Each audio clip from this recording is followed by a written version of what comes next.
I'm Briggs. I'm your adventurous listening guide. Welcome to day 19 of 100 days of summer listening, which is kind of like a summer reading program, but for albums. If you're watching this on Instagram or YouTube, you can go to my profile for the entire list of albums. Today I listened to new sounds in electronic music. I feel like I opened a can of worms. Good worms. This came out in 1967. This is very, very early electronic music. It's not the only reason, but the boom in electronic music in the 50s and 60s does correlate to the technology that was developed and a surplus now existing from World War II.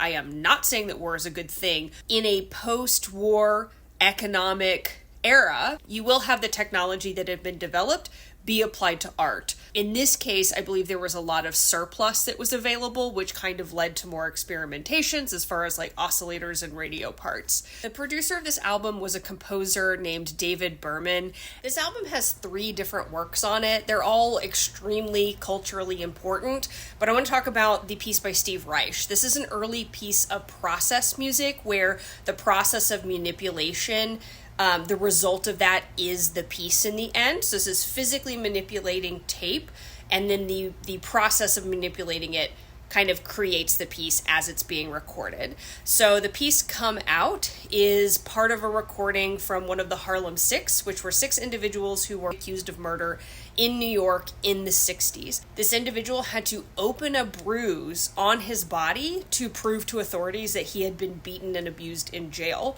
This piece was commissioned as part of a benefit concert for the Harlem Six.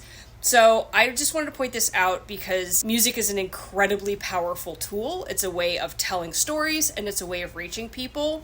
And it is still doing that to this day. This piece is very difficult to listen to because it is just hammering down how difficult this situation was for this individual.